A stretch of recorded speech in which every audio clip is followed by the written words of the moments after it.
আজকে আমরা অনেক দিন পর সবাই একসঙ্গে হলাম। কেন বলছি এটাই তো ভাবছো? পুরো ভিডিওটা দেখলেই বুঝতে পারবে যে কেন বললাম। তো সবাই যারা আমার ভিডিওটা দেখছো তারা অবশ্যই আমার ভিডিওটা লাইক কমেন্ট শেয়ার করে দিও।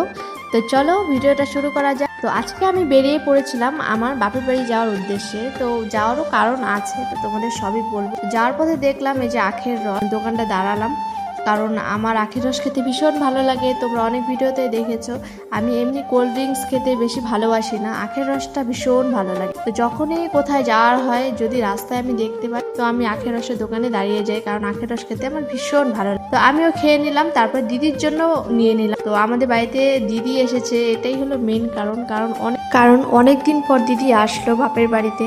আমি তো মাঝে মধ্যেই যাই, বাট দিদির আসা হয় না। তো যাই হোক, ওর জন্য, ওর শরীরটা তো বেশি ভালো ছিল না, তার জন্য আমি আখের রস নিয়ে গিয়েছিলাম ওর জন্য। তো অন্য কিছু খাওয়া বারণ, অনেক কিছুই ওর বারণ আছে খাওয়ার। তারপরে আমরা সবাই মিলে একটু গল্প করছিলাম, ভাস্তা ভাগনা, তারপরে আমার দিদি দাদা, আমার বর, সবাই মিলে অনেক মজা হয়েছে। আজকে অনেক দিন পর সবাই আবার একসাথে বাড়িতে। তো মাও ছিল, তো মাকে দেখানো হয়নি। যাই হোক, তারপর অনেক হাসাহাসি হলো, অনেক মজা হলো। তো যাই হোক, তারপরে আমরা খেতে বসে পড়লাম সবাই মিলে।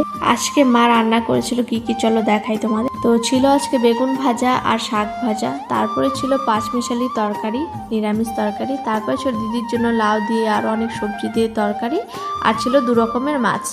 তো খাবারগুলো ভীষণ টেস্টি হয়েছে রান্না। আমি তো ভীষণ তৃপ্তি করে খাচ্ছিলাম, মায়ের হাতে রান্না বলে কথা। সবাই মিলে খাচ্ছিলাম। তো চলো আমি খেয়ে দিয়ে আবার রেডি হয়ে যেতে হবে ছট পুজো দেখতে। তো যাই হোক, আমি তাড়াতাড়ি করে খেয়ে নিই। তো তোমাদের এই ভিডিওটা কেমন লাগলো অবশ্যই জানিও। চলে আসবো নতুন আরো অন্য একটা ভিডিও নিয়ে। তো ততক্ষণের জন্য টাটা বাই।